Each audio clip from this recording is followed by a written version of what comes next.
Bonjour et bienvenue dans la communauté dédiée au Quality Engineering. Lors de notre table ronde dédiée au sujet de la QoQE, par où démarrer, nous avons abordé comment définir une stratégie de test en transverse et dans la collaboration. Au travers de nos échanges, nous avons identifié les points clés et les pratiques actionnables pour votre contexte. Le résumé de ce contenu est disponible en podcast, en vidéo, avec un article sur le blog. Une bonne écoute, souscrivez pour les prochains épisodes.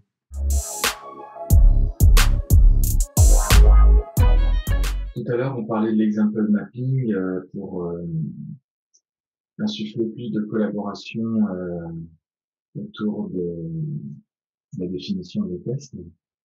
Et j'avais envie de soulever le sujet pour aller plus loin sur la partie stratégie de test. Est-ce que vous connaissez de votre côté des ateliers collaboratifs ludifiés, de la gamification, qui permet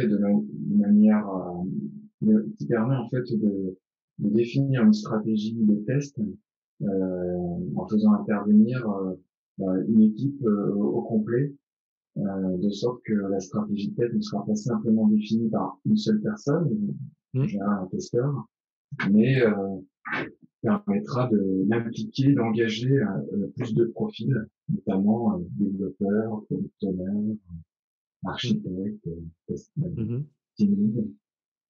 Moi, je connais un atelier que je peux partager avec vous, mais si vous en avez de votre côté, je suis vraiment preneur de ce genre de choses. C'est intéressant parce que actuellement, comment je fais, c'est juste un PPT que je présente en se basant sur les features sur lesquelles on va travailler. Et j'invite à la réunion le PO et le PM en charge. La vérité, j'invite pas les devs et les architectes, mais j'essaie de présenter en général la stratégie de test parce que comment nous on procède, c'est dans une PI. En fait, à la fin de chaque sprint, on essaie d'exécuter des cas tests et à la fin du PI, on fait une phase d'acceptance pour faire la non-règle de tout ce qui a été testé.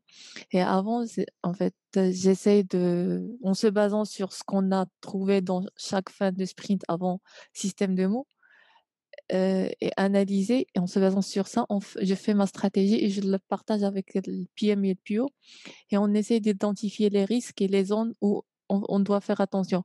Mais c'est juste un PPT que je prépare, j'ai pas une template ou à chaque fois, ça dépend des features qui ont été livrés et ce qu'on a fait. Non, je pense que ça peut être intéressant de partager parce que moi, personnellement, je pense tout ce qui est les pyramides de test, etc., c'est intéressant, mais je trouve qu'en fait, ça prend pas en compte le contexte, en fait. Qu'est-ce qu'on veut résoudre d'un point de vue business, qu'est-ce qui est important pour l'appli, etc. C'est ouais, faire de l'agile, bah, vous commencez par le bas. Enfin, ouais, bon, moi, je trouve c'est intéressant comme modèle de réflexion et dire, ok, ouais, si on veut du truc prêt, mais pour moi, il y a plein de choses challengeables dans les pyramides de tests existantes. Déjà, sur les hypothèses que ça a, genre les tests front sont forcément lents. Moi, j'en ai déjà vu des très rapides, personnellement, à l'échelle. Enfin, voilà. Donc, moi, je suis intéressé, Xavier, que tu partages ça, ouais, parce que je trouve ça Ouais, bien intéressant. sûr. Autant sur le rendu final que sur le processus, qui est, du coup, est collaboratif, c'est vachement bien. Donc, dans le chat, je vous ai partagé un lien, comme ça vous pouvez directement cliquer dessus. Enfin, c'est pareil, je vais vous en parler. Donc, il s'agit d'un jeu de cartes. Donc, un jeu de cartes, forcément, ça permet de ludifier une activité et de la ludifier pour qu'elle soit collaborative, en faisant intervenir tout le monde autour de la table. Euh, et je ne sais pas si vous connaissez Moving Motivators dans Management 3.0 des Morgan Appello.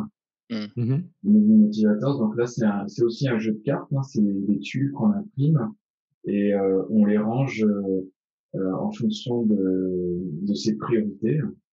Et donc en fait là on a des tuiles également, sauf que le thème c'est pas les motivateurs intrinsèques des personnalités, c'est des grands sujets qui reviennent tout le temps en fait dès qu'on parle de stratégie de test.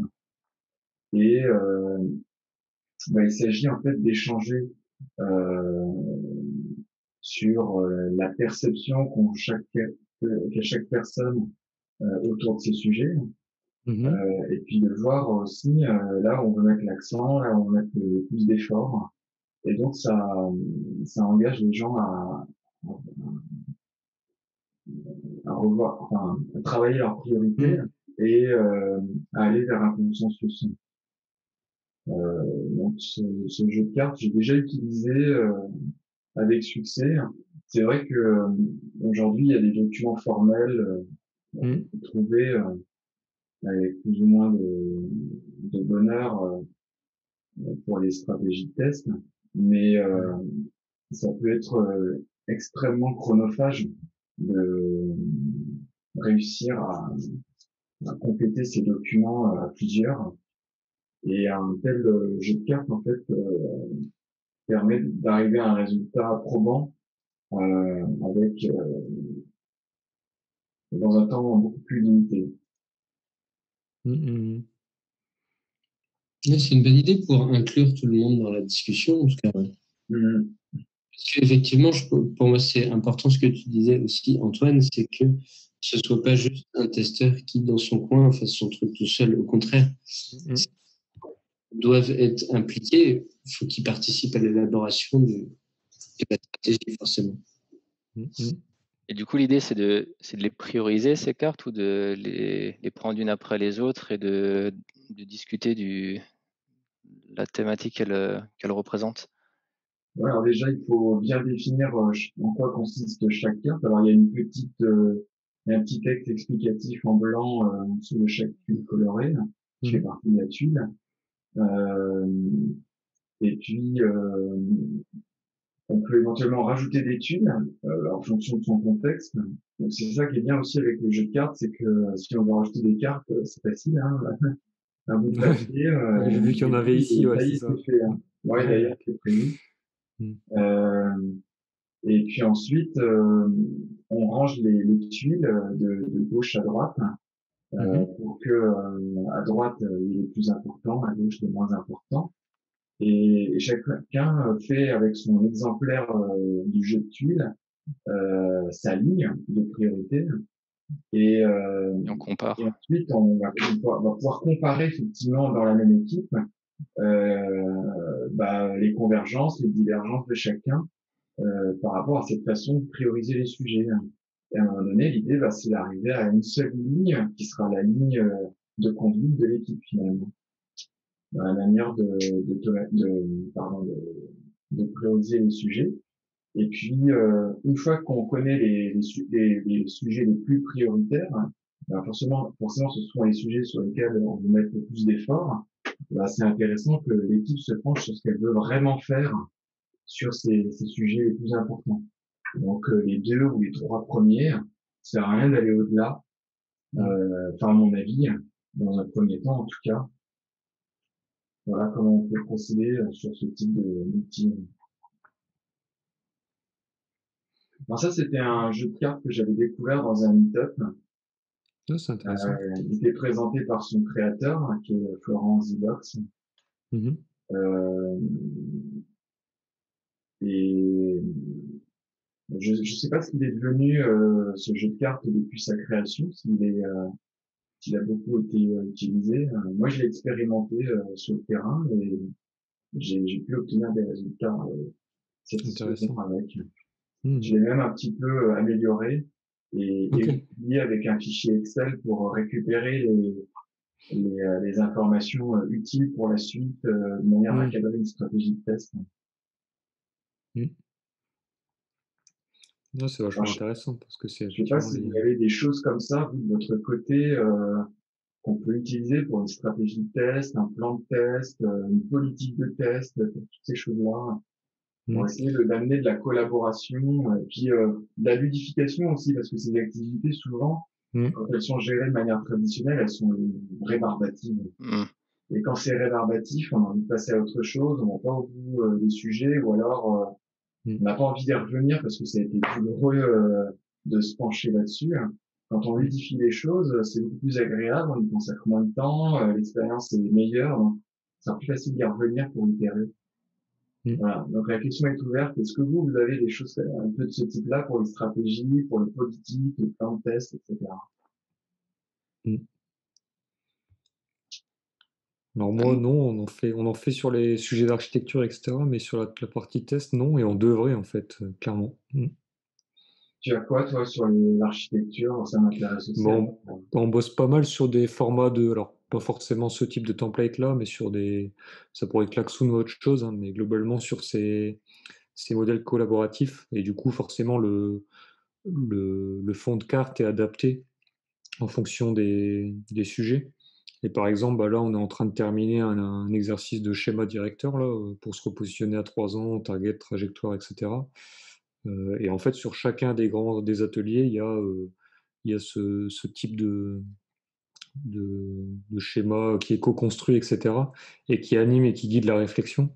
Et en fait, comme c'est des ateliers où on est effectivement à chaque fois, on est souvent les 6 à 10, 12 personnes, pour les plus grands ateliers, ça permet quand même effectivement, un peu sur le même output que ce que tu disais sur les pyramides, en fait, on arrive à croiser des perspectives, les gens ont le sentiment de participer, c'est collaboratif, c'est marrant, tu mets des post-it, tu les bouges, etc. Enfin, donc les gens sont quand même un peu plus moteurs que si c'était un mode présentation et avez-vous des questions, quoi.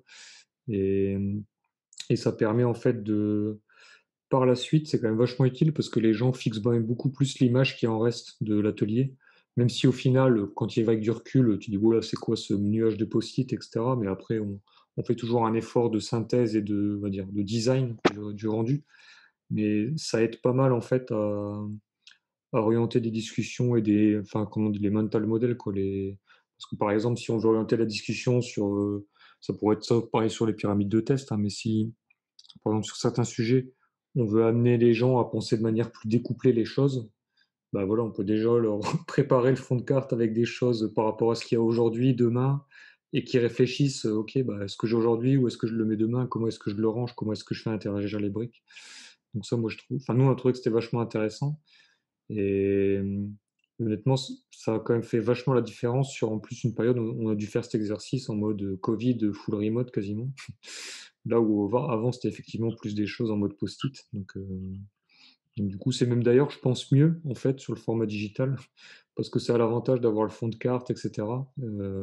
Versus du papier où ça peut vite être un peu plus le bazar quand même à organiser, quoi. Et dis-moi, Ouais. Antoine, dans ce champ de carte, est-ce qu'il y a des diagrammes qui reviennent toujours? Là, par exemple, pour notre atelier d'aujourd'hui, on a utilisé la matrice difficulté-importance. Est-ce que tu as des Ouais. choses comme ça que tu utilises dans ton fond de carte qui soient Ouais. numériques, reconnaissables? Alors, ouais, il y en a certains où on utilise pas mal la partie des clusters d'idées, là où tu mets au début les problématiques et après tu clusterises autour l'arbre d'idées. Donc ça, on a pas mal. On a pas mal aussi celui-là, là, ici. Tac. Attends, je dézoome un peu là, mais je sais plus comment ça s'appelle ça, ce design thinking là. Où on met pas mal les catégories et puis la partie importance au milieu, etc. Donc ça, on l'a pas mal pour faire émerger les sujets. Et après, on en a quand même certains qui sont un peu plus, en fait, pas mal, alors j'allais dire ad hoc, mais pas si ad hoc que ça. En fait, le fond de carte est souvent l'operating model de l'entreprise avec les grandes fonctions et ça pourrait être des fonctions ça pourrait être la chaîne de déploiement de CI/CD qu'on parlait, hein. Et en fait, là, les gens doivent par exemple aller mettre les plus, les moins, par exemple, quels sont les pain points, qu'est-ce qui marche pas.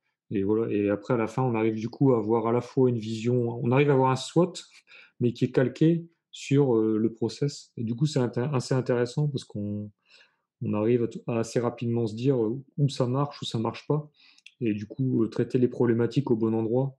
Voilà. Alors que si on fait un peu un exercice SWOT un peu, on va dire, basique, bah, c'est pas vraiment localisé en fait. On dit ouais, bah, y a ça marche, ça marche pas. Alors après, où est le problème? On va essayer de faire un arbre de root cause, machin, là, un peu l'ingénierie à l'ancienne, on comprend plus grand chose à la fin à l'arbre. Mais donc, moi, je trouve ça intéressant sur ces formats visuels. En fait, je trouve que si on est un peu, on revient à la discussion qu'on avait, si on est clair sur qu'est-ce qu'on veut faire travailler les gens avant et qu'on cadre un bon fond de travail, je trouve que c'est vachement efficace là-dessus. Ouais, je suis d'accord. Et c'est vrai qu'avant, tu parlais de l'aspect gamification pour atténuer parfois l'effet chronophage de certaines de ces Mmh. sessions. Un autre moyen aussi, ou deux autres moyens, c'est peut-être de les raccourcir, ces sessions, de les diviser. Je sais que chez nous, les exemples mapping, notamment, on essaie de pas y passer plus d'une demi-heure parce que rapidement, tu perds la concentration sur ces sujets-là. Et même si on n'a pas fini, on le fait, parfois on le fait en 2 jours, parce qu'on n'a pas eu le temps de balayer toutes les règles et que de toute façon, c'est pas, on anticipe un peu, on va pas commencer à le développer dans le jour qui suit.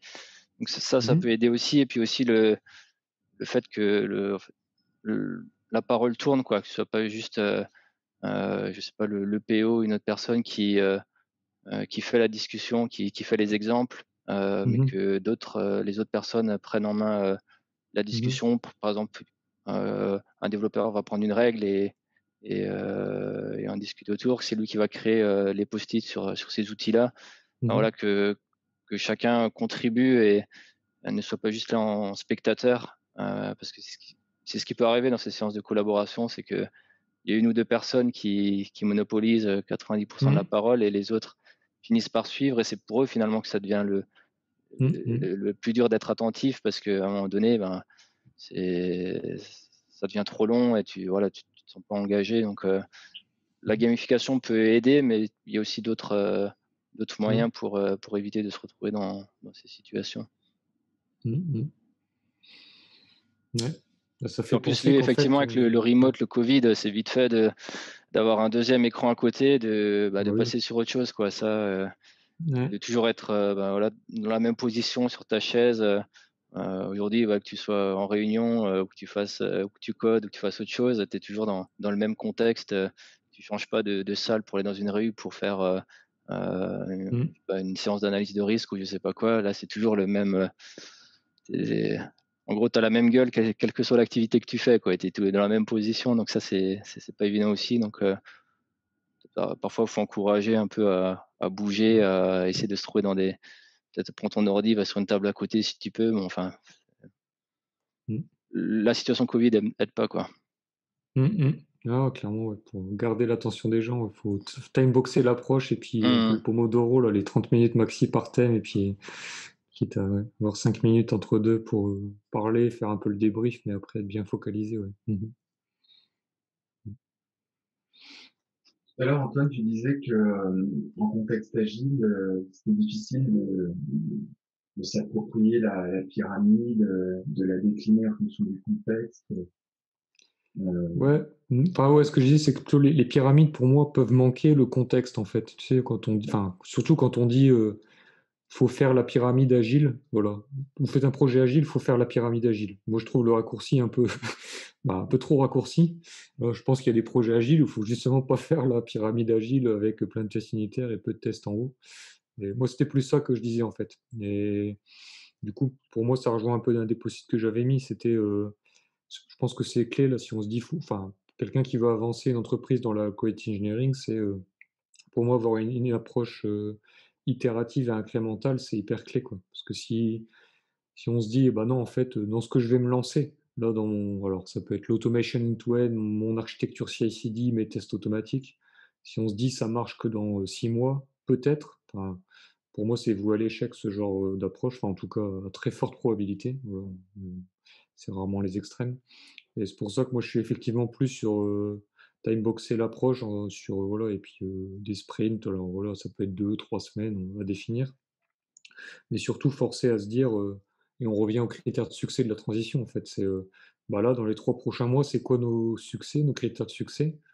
Et voilà, peut-être qu'au début, c'est pas des choses extraordinaires, hein, mais malheureusement, faut aussi avoir la vision de où on part en maturité, vers où on veut aller. Et souvent, on démarre pas tout en haut, hein, c'est normal. Et du coup, moi, c'est un peu ça que je disais. Je pense qu'il faut bien partir avec le end in mind, quoi. Tu sais, par exemple, pour partager, il faut faire l'exercice de collaboratif autour de la pyramide de test et tout. Après, par contre, pour moi, c'est hyper important que l'équipe arrive à se dire, OK, mais là, dans les 2 prochaines semaines, dans tout ce que j'ai mis dans ma pyramide, etc., ou dans mes objectifs d'automatisation, qu'est-ce que je livre, quoi. Parce que je pense qu'on a vite tendance à faire des dessins un peu bien de as is to be, mais après, entre deux, qu'est-ce que je livre qui marche et qui fonctionne, c'est déjà plus compliqué. Donc c'était plus ça, moi, que mon point, en fait.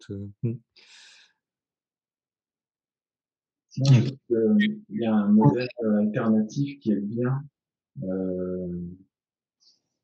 Cheese, non, c'est pas ça. Non, ça ne parle pas. Ah oui, t'as le cadran, ouais.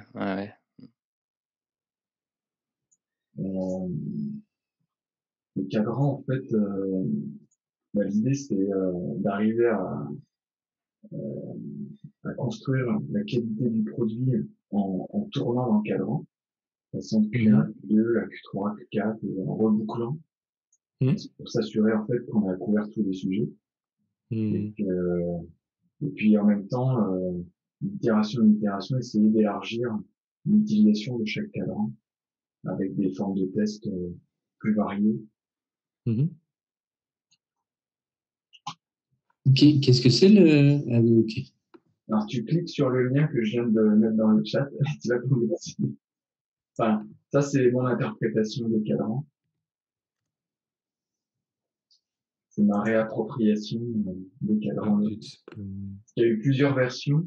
Comme pour la pyramide des tests, du reste, depuis qu'elle a été créée, il y a eu plusieurs versions. La dernière, qui est partagée, connue du plus grand nombre, c'est celle de l'ISTQB. Et c'est pareil pour les cadrans des tests. Donc, il y a Brian Marie, Lisa Crispin qui ont travaillé dessus. Et moi, j'ai publié cette version-là. Oui, c'est intéressant. Donc, le texte est pas le même. Les formes de test sont des formes de tests concrètes qu'on peut implémenter. Il y a une homogénéité par rapport au fait qu'on peut réellement les implémenter. C'est pas des choses diverses et variées. C'est pas comme si on mélangeait les torchons, les carottes et les patates. C'est des choses qu'on peut effectivement exécuter, des tests qui vont renvoyer des statuts, échec ou succès. Et en plus, contrairement aux versions précédentes des cadrans des tests, il y a des vrais tests agiles, puisqu'il y a la DOD et la DOR. Et je donne un nom différent pour la DOD et la DOR quand il s'agit d'incréments. J'appelle ça une DOR et une DOD, j'appelle ça une DOG et une DOS pour definition of goal, pour un incrément, et definition of success, toujours pour un incrément. Et du coup, en fait, ça, c'est des phases, le Q1, Q2, en fait, ça oriente, non? Non, c'est pas des phases. Non, du tout. C'est, en fait, les cadrans, c'est deux axes de complémentarité avec une dualité à chaque extrémité. Et donc, ces deux dualités font que on devrait, si les formes de test, les différents cadrans sont représentés, on devrait construire un produit complet d'un point de vue qualité. C'est-à-dire avoir un produit qui soit conforme aux attentes, un produit qui soit durable, qu'on pourra continuer à modifier et à livrer. On aura un produit qui sera pertinent pour ses utilisateurs et donc le bon produit. Et on aura bien construit le produit, donc un produit maintenable. Quand je disais un produit pérenne, c'était un produit qui ait du sens sur son marché. Et avoir le bon produit, un produit bien construit, c'est un produit maintenable, bien testé, évolutif. Voilà, donc si on a ces quatre extrémités qui sont bien implémentées, ça veut dire qu'on a différentes formes de tests qui sont représentées dans chaque cadran, en plus ou moins grand nombre. Et en fait, l'idée, c'est de commencer petit, en ayant au moins une forme de test dans chaque cadran. Et puis petit à petit, à mesure qu'on itère, de sprint en sprint, ou peu importe, on vient enchérir, on vient compléter chaque cadran avec des formes de tests qu'on n'avait pas précédemment, pour compléter le tableau et éviter d'avoir des trous dans la raquette au moment des livraisons. Mais c'est pas des phases, hein, c'est vraiment une vue macro de ce que peut être la qualité, une représentation de la qualité. Et en se disant que si un cadran n'est pas représenté, forcément il y a des aspects de la qualité qui n'ont pas été traités. Qui sont négligés. Ouais, c'est intéressant, ça pose bien le message c'est un équilibre souvent de plusieurs perspectives qu'il faut avoir et on peut pas être dans un extrême en fait. C'est pas mal. Ok. Mais là, pour le coup, c'est beaucoup plus axé sur l'agilité. Il y a un côté beaucoup plus opérationnel. Il s'agit pas de faire passer que des idées comme avec la pyramide, là, qui est très intéressant. Mais là, je trouve que c'est plus opérationnel le cadran de test. Ouais, et puis du coup, si tu as fait, effectivement, je trouve ça intéressant parce que tu as la big picture en fait, et tu peux le mettre à jour et garder la vue d'ensemble. Et après, si tu fais l'exercice, par exemple, tu peux faire tous les 3 mois, par exemple, l'exercice de pyramide collaborative qu'on échangeait, par exemple, avec aussi voilà, la collaboration autour de l'architecture d'automation, CI/CD et tout.